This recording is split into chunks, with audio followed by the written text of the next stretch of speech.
¿Cuál es la forma tisular de malaria que queda anidada a nivel hepático? Eso es, los hifnozoitos.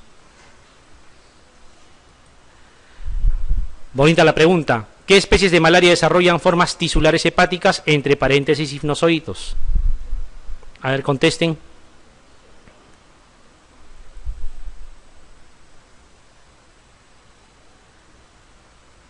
Ya, miren, si ustedes van a relacionar Plasmodium vivax sí a hifnozoitos, en eso estamos de acuerdo todos, ¿no es cierto? ¿O no? Ya, perfecto. ¿Falciparum hace? Muy bien. El Plasmodium malariae se trataba solo con cloroquina, por lo tanto tampoco hace hifnozoitos. Ustedes lo que tienen que acordarse es que en nuestro medio, en el Perú, la única especie que produce hifnozoitos es Vivax, en el Perú, ¿ya? Sin embargo, a nivel mundial hay dos especies que han reportado que hacen hifnozoitos. Uno de ellos es Vivax, obviamente, y el otro, el que no tenemos por nada, ¿cuál es? El Ovale. Esa es la otra especie que hace hifnozoitos, ¿ya? Esos dos hacen hifnozoitos, Vivax y Ovale. Y en nuestro medio, obviamente, solo Vivax. Muy bien. Entonces aquí sería 1 y 4, ¿no? 1 y 4. ¿Qué especie de malaria es fácil de confundir en la gota gruesa como la especie malariae? Sin embargo, puede desarrollar cuadros severos con alta letalidad. ¿Cuál era? El Naulesi, ¿no? Muy bien. ¿Y esto que se parece, qué será? Esa es la babesia. Ahora no digan que se están complicando la vida porque es muy similar al caso de la malaria. ¿Cuál es la forma infectante para el humano en la malaria? Esporozoito. Entonces, como este es un esporozoario también, ¿cuál será la forma infectante? También esporozoito, y es lo que tienen que ver, ¿ya? Son los esporozoitos los que van a ingresar al torrente sanguíneo, pero en este caso debido a ectoparásitos de algunos roedores que por situaciones X tienen contacto con el humano, ¿ya? Ingresa, aquí es mucho más fácil, no existe la fase hepática, se va de frente al glóbulo rojo. ¿Estamos de acuerdo? ¿Se acuerdan el anterior ciclo, no es cierto? Ya no va al hígado, de frente se va al glóbulo rojo. Miren, y ustedes van a hacer una mnemotecnia interesante. Si se va directamente al glóbulo rojo, ¿ya? O sea, ya no pierde tiempo yendo al hígado, de frente ataca al glóbulo rojo, por lo tanto destruye más cantidad de glóbulos rojos, ¿no es cierto? En menos tiempo, ¿o no? Y la destrucción de glóbulos rojos, ¿qué cosa se llama? En gran cantidad. Hemólisis, ¿no es cierto? Entonces, ¿qué cosa puede producir la babesia? Anemia hemolítica. Eso es lo que produce, ¿ya? Anemia hemolítica.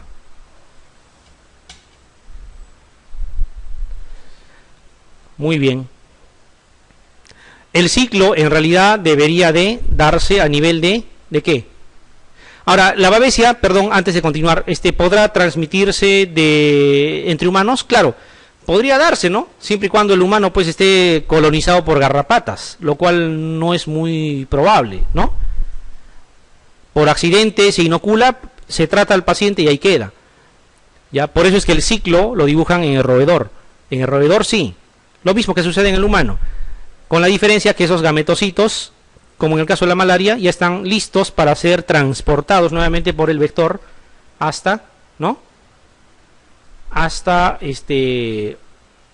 otro roedor, valga la redundancia, ¿ya? Y en algún momento accidentalmente al humano, y va a producir anemia hemolítica, ¿ya? Eso es lo que produce babesia. Entonces, estas son las dos especies más importantes, de las cuales de lejos la babesia microti es la más importante, la más común, la que en cantidad más comúnmente causa casos de babesia o de babesiosis, ¿ya? La babesiosis. Ahí está la garrapata, ¿no? Ya está bien alimentada acá. ¿Cuánto puede aumentar su tamaño una garrapata? Consumiendo sangre. Hasta 300 veces su volumen inicial, ¿ya? De una cosa que no se ve a cosas de este porte, miren, comparado con la dimensión de un dedo humano, una cosa enorme, ¿no? Si lo revientan, sale sangre. Literalmente. Ahí está, parasitado. La manifestación clínica, y miren lo que preguntaron, la manifestación clínica más habitual de la infección por babesia, ¿cuál era? Anemia hemolítica, sencillísimo. ¿No? Sencillísimo. La mayoría de los casos de babesia son producidos por la especie, ¿cuál era? Microti. Está bien, se acabó protozoarios.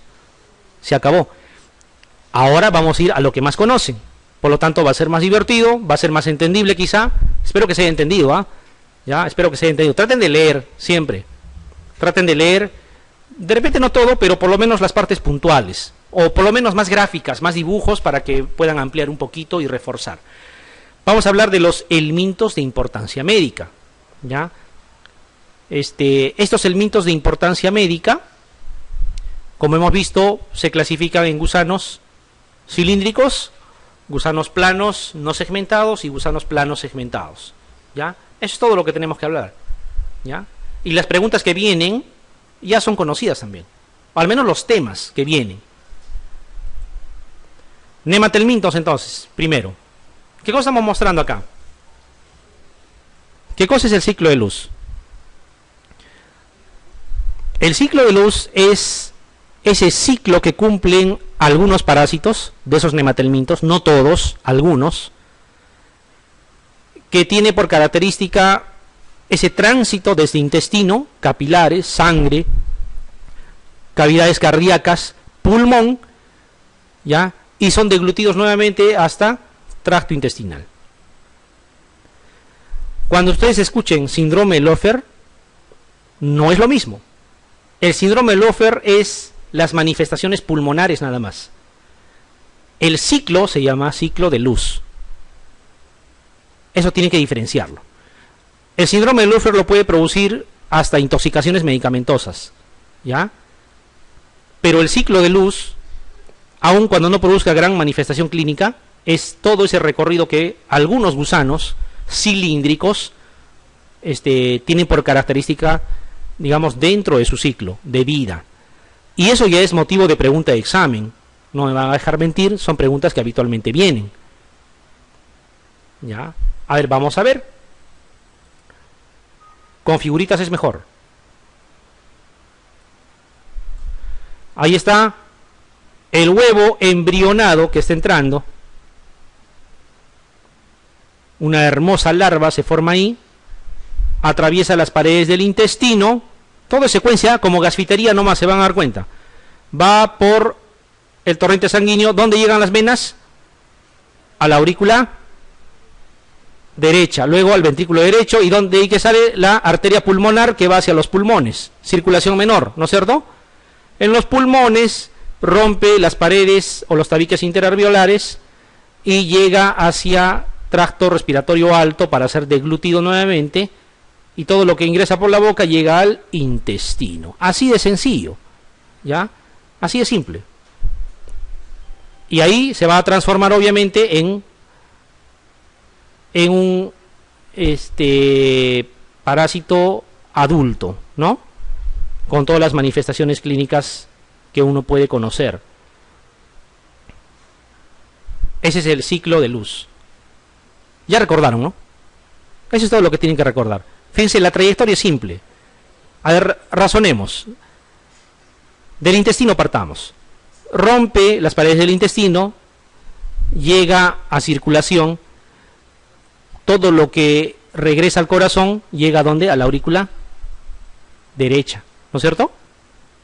Llega a la aurícula derecha, de la aurícula derecha tiene que pasar, es obvio, al ventrículo derecho, del ventrículo derecho sale la arteria pulmonar, ¿ya? Y la arteria pulmonar, como sabemos, se dirige hacia los pulmones, llega a los pulmones, ahí todavía se da el lujo de romper los tabiques interalveolares, llegando a tracto respiratorio alto, es deglutido y llega nuevamente al intestino. Eso es todo lo que hace.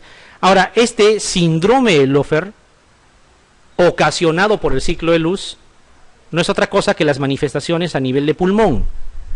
Puede producir tos, hemoptisis, broncoespasmo, todo lo que ustedes quieran, ya dependiendo de la susceptibilidad de la persona afectada. ¿ya? Y no es exclusividad de los parásitos el síndrome de Löffler.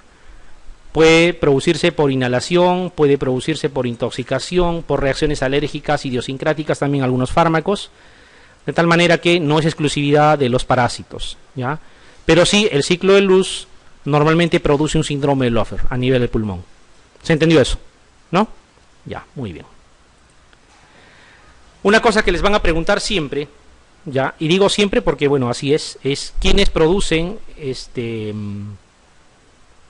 el ciclo de luz y quiénes no. ¿Ya? De esos nematelmintos, no son 50.000 nematelmintos, o sea, claro, probablemente lo sean, pero lo que ustedes tienen que recordar, ¿cuáles son? Estos dos que están acá, Trichuris trichura, ¿no? Enterobius vermicularis, luego viene Ascaris, viene Strongyloides y los gusanos ganchudos. Punto. Nada más. Eso es todo lo que tienen que acordarse. Les repito, Trichuris trichura, Enterobius vermicularis, Ascaris lumbricoides, Strongyloides y los gusanos ganchudos, ¿no? ¿Cuáles son los gusanos ganchudos? El Necator americanus y el Ankylostoma duodenal, ¿no? Entonces miren, Trichuris trichura y Enterobius vermicularis carecen del ciclo de luz, no hacen el ciclo de luz. Aquí está Trichuris trichura, Enterobius vermicularis, ninguno de los dos, ¿ya? Por eso dice aquí ciclo de vida de los nemátodos que no tienen o carecen ya de esa migración hacia los pulmones. Por lo tanto, no producen síndrome de Löffler tampoco, porque ni siquiera pasan por los pulmones. ¿Ya? Eso es lo que tienen que acordarse. Ahí está el síndrome de Löffler, solamente para recalcar. No es exclusividad de los parásitos, como les vuelvo a decir, es un síndrome pulmonar, un síndrome respiratorio, que puede tener un amplio abanico de manifestaciones clínicas, y que no es exclusividad de los parásitos. Sin embargo, tenemos un grupo ya de nemátodos que sí tienen esa migración a través de los pulmones y que obviamente a eso se llama ciclo de luz que hemos visto y pueden producir síndrome de Löffler. Y esto es una eterna pregunta de examen. Siempre viene, ¿ya? Siempre viene. ¿Cuáles son? Ascaris lumbricoides es el ejemplo más común, ¿ya? Ankylostoma duodenal y el Necator americanus también, y el Strongyloides stercoralis, o sea, los otros que hemos mencionado. ¿Estamos de acuerdo? Al final son solamente 6, ¿no? 6 nemátodos que estamos recordando. Ascaris, Ankylostoma y Necator, Strongyloides, todos esos hacen ciclo de luz, y los otros dos que no lo hacen, Enterobius vermicularis y Trichuris trichura. Punto. Eso ya no tienen que olvidarse. No pueden estar repasando, faltando 2 días al examen, decir, esto puede venir, me voy a acordar, van a perder tiempo. Ahora grábenselo bien. Con que se acuerden ustedes cuáles son los que no producen, va a ser mucho más fácil. ¿Ya? Entonces, ni el Oxyurus, ni Trichuris. Pero sí Ascaris, Strongyloides y los gusanos ganchudos. Acá está. ¿Ya? Eso es lo que quiero que lo tengan presente. Y aquí está tal cual vino en el examen. La pregunta, idéntica como vino en el examen. Existen parásitos que realizan un ciclo a nivel pulmonar, entre ellos se encuentran, y ahí está. A ver, elijamos de frente. Ascaris lumbricoides era uno, ¿no es cierto? ¿Sí? Ya, muy bien. Necator americanus, también. Toxor caracanis, ni siquiera está en el grupo que nos importa.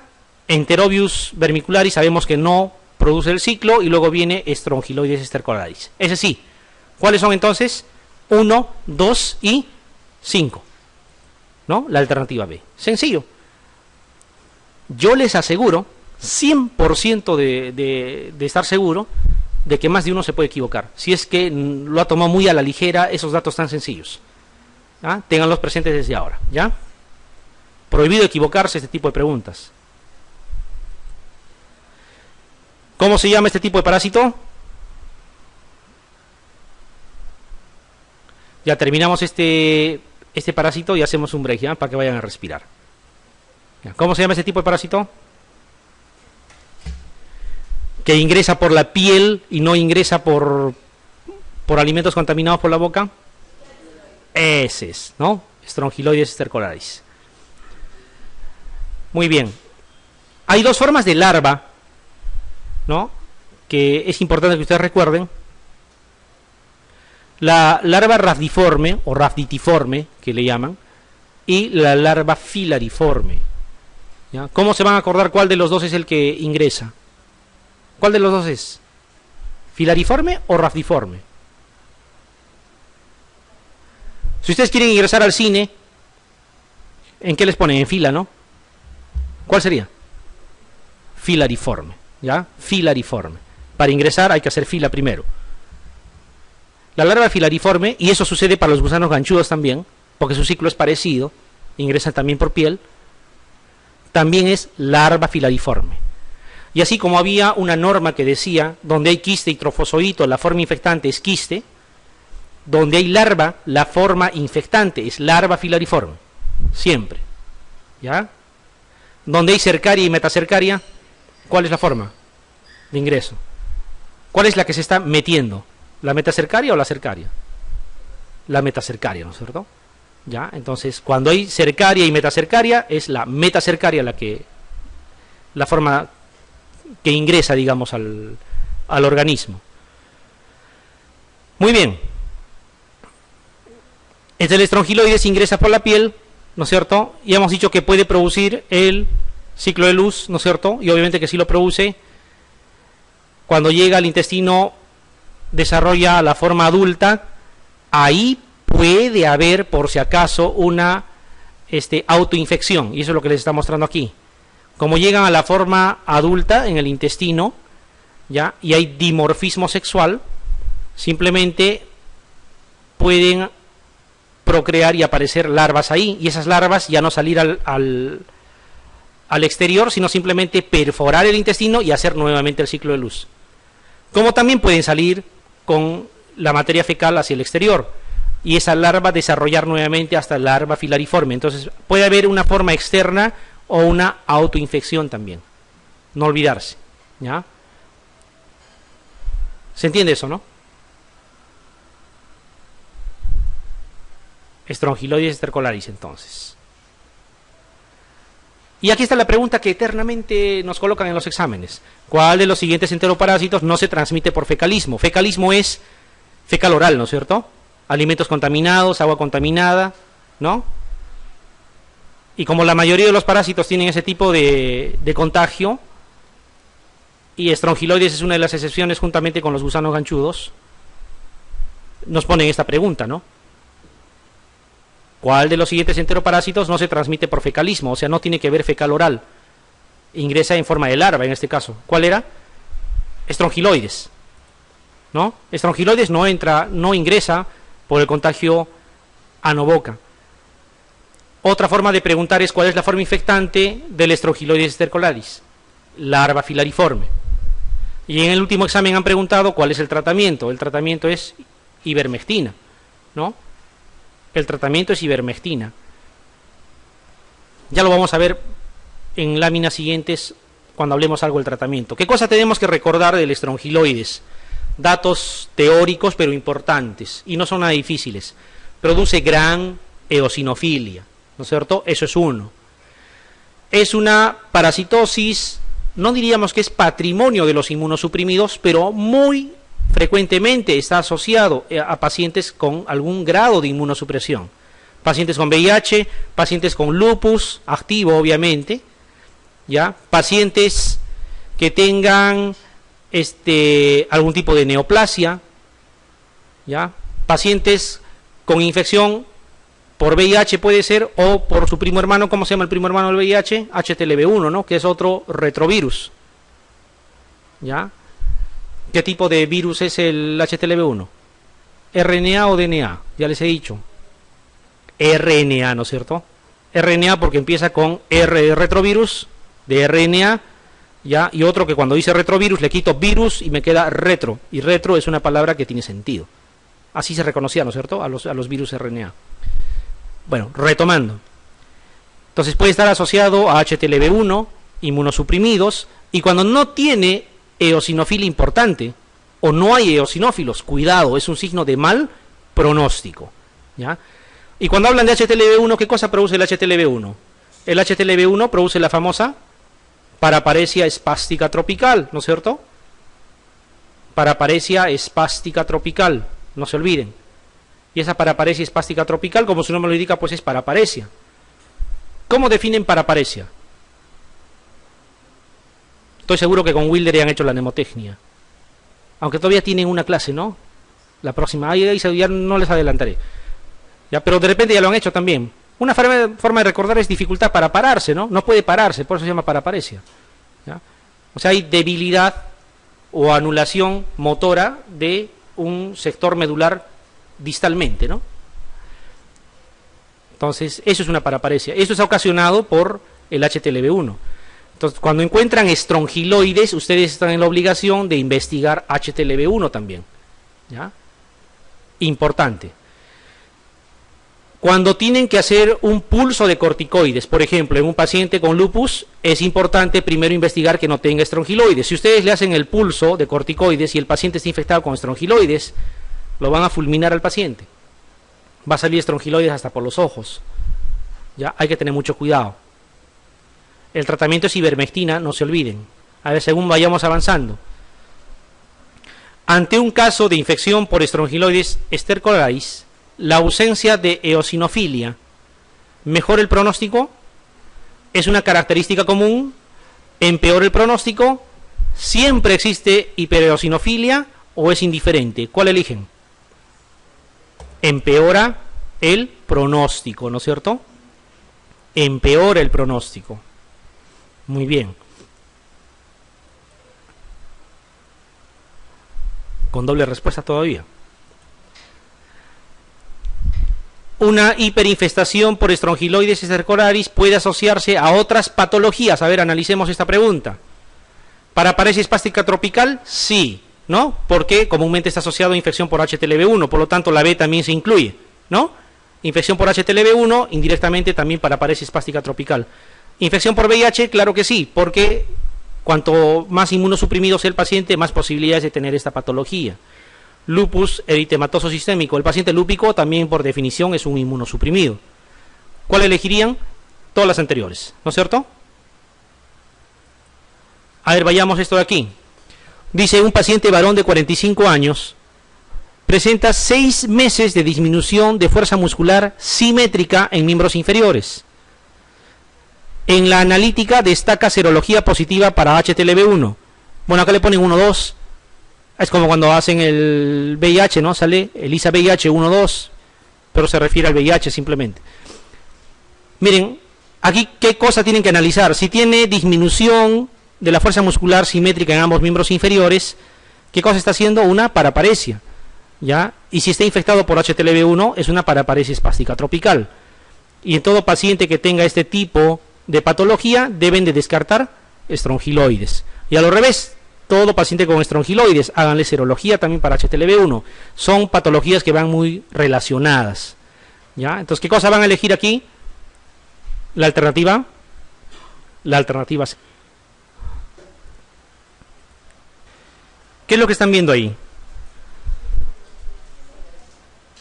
Ascaris, ¿no? ¿O no? ¿O no lo es? Dimorfismo sexual, un ciclo más o menos simple. Ya, en este tipo de parásitos, estamos hablando de los nemátodos, con excepción de esas que ingresan por piel en forma de larva filariforme, la mayoría tiene forma infectante huevo. Y cuando la forma infectante es huevo embrionado, la mayoría de las veces, así como es el quiste tetranucleado. Entonces, acostumbrémonos a reconocer dónde es quiste y en qué momento es huevo. Ingresa, se desarrolla la larva inicialmente, el Ascaris saben que hace ciclo pulmonar, ya está de más repetir lo que sucede, nuevamente regresa a tracto digestivo, se desarrolla en el adulto y está en condición nuevamente de repetir el ciclo, ¿no? Es un ciclo más o menos sencillo. Quizá lo que más pueden preguntarles del ciclo es justamente el ciclo pulmonar, que ya sabemos junto con los gusanos ganchudos y junto con estrongiloides, el Ascaris está ahí. Entonces, este Ascaris lumbricoides es muy importante, más que todo por las complicaciones que puede producir. Y las veces que les preguntan en algún examen, es básicamente ese tipo de condiciones. Algunas cosas que es importante que ustedes vean.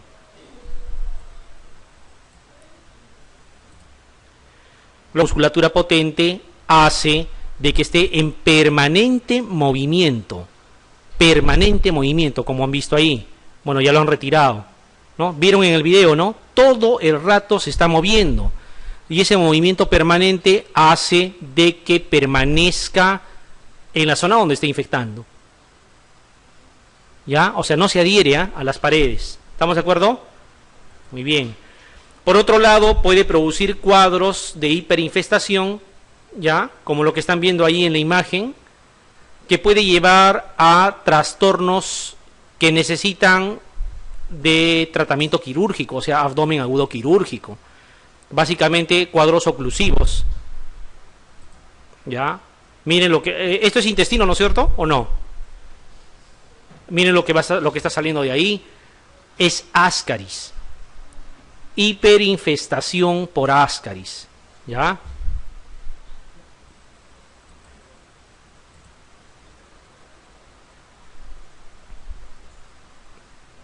Están en un acto quirúrgico, obviamente, en sala de operaciones. Pueden ver ahí la cantidad, ¿no?, de parásitos. ¿Están viables o no viables? ¿Qué dicen? Si han visto que tanto se mueven. No viables. ¿Ya? No viables. Esto es resultado de, sin querer queriendo, haber cometido una iatrogenia para que todo este cuadro se haya producido. Obviamente ya lo están solucionando, pero miren todo lo que puede pasar. ¿Cuál es el antiparasitario que más comúnmente usan cuando enfrentan a... Y ahí está justamente la pregunta. Cuando enfrentan un cuadro de sospecha de Ascaris, seguramente nadie me va a dejar mentir, la mayoría opta por dar albendazol, ¿o no es así? ¿Sí? Claro, está muy bien que den albendazol cuando se trate de un parásito. 2 parásitos, perfecto. Pero si sospechan de hiperinfestación, ya tienen que tener mucho cuidado, porque ese cuadro que han visto de oclusión ahí en el video es justamente el resultado de haber administrado antiparasitarios de forma equivocada. O sea, no se soluciona matando al parásito. Hay que tratar de buscar algunas condiciones más. De ahí viene esta pregunta, dice: el agente quimioterápico de elección en el caso de una obstrucción intestinal o biliar por Ascaris lumbricoides en niños es... Cuando ustedes dan albendazol, ¿ya?, ¿se produce la muerte del parásito? Sí, una muerte flácida. Y al estar flácido puede enrollarse sobre sí mismo o sobre otros parásitos no viables y forma esas madejas, esos ovillos, y puede producir cuadros oclusivos. ¿Ya? La idea es producir una muerte espástica del parásito, de tal manera que ya no puede enrollarse ni sobre sí ni sobre otros parásitos. Por lo tanto, las madejas o los ovillos de gusanos ya no se forman, y la posibilidad de producir esos cuadros oclusivos es menor. ¿Se entiende eso? ¿Ya? Entonces, cuando ustedes tengan a un adulto, ya pueden usar pamoato de pirantel o pamoato de oxantel. Cualquiera de los dos tiene esa propiedad de producir esa muerte espástica del parásito. ¿Ya? Pamoato de oxantel o pamoato de pirantel. Y en el caso de los niños, se recomienda sales de piperacina. ¿Ya? Sales de piperacina. Y justamente la pregunta aquí está, hace referencia a eso. Dice: el agente quimioterápico de elección en el caso de una obstrucción intestinal o biliar por Ascaris lumbricoides en niños, tienen que darle sales de piperacina. Lo que no deben usar es albendazol, Porque si ya hay sospecha de obstrucción, lo que van a ocasionar es que se consuma o se defina del total, ¿no?, ese cuadro oclusivo, y sería un problema, ¿no?, un problema quirúrgico al final. Exactamente lo mismo, solo que para niños. Vuelvo a repetir, en niños sales de piperacina y en adultos pamoato de oxantel o pamoato de pirantel, cualquiera de ellos. Esto es una pregunta de examen, ¿eh?, tal cual, igualito. Y la explicación, qué mejor verlo en una imagen, ¿no?, para que quede claro. ¿Cuál de las siguientes complicaciones puede ser ocasionado por Ascaris lumbricoides? ¿Ya han visto obstrucción intestinal? Sí puede ser, ¿no es cierto? ¿Pancreatitis podrá producir? Lo que sucede es que el parásito, a veces cuando todavía está en tamaño no muy grande, puede obstruir intentando ingresar por el esfínter de Oddi, produce una obstrucción y eso resulta en una pancreatitis, muy similar a un cuadro biliar, por ejemplo. ¿Podría producir una colecistitis? Claro que sí. Más de una vez se ha visto, y hay reportes de casos, en que ingresa a la vesícula, crece todavía en el interior de la vesícula, ya, y permanece viable. Y como se mueve tanto, causa dolor, ¿no? Causa dolor. Y eso se llama una colecistitis, o sea, produce inflamación. Alitiásica porque no está ocasionado por piedras. Podría producir apendicitis también. Si por nuestra mala suerte se dirige hacia la zona del apéndice, actuaría como un coprolito que está obstruyendo el lumen y desencadena la fisiopatología propia de una apendicitis aguda. ¿Ya? Entonces, todo lo que está aquí puede producir. ¿Ya? Pero lo más común es que produzca obstrucción intestinal. Hay que tener cuidado entonces con el antiparasitario que usamos. ¿Ya? Es muy importante. ¿De qué forma se adhiere el Ascaris lumbricoides a la pared intestinal? ¿Qué ponemos ahí? Así es, no se adhiere al intestino, ¿no? No tiene adherencia al intestino. Simplemente por su musculatura tan desarrollada puede movilizarse permanentemente, ya, haciendo de que se mantenga en su lugar. La alternativa es la E. ¿Y la forma infectante del Ascaris lumbricoides cuál es?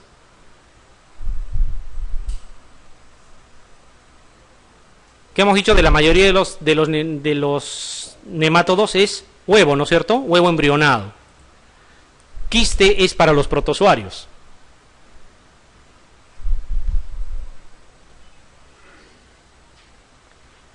Muy bien.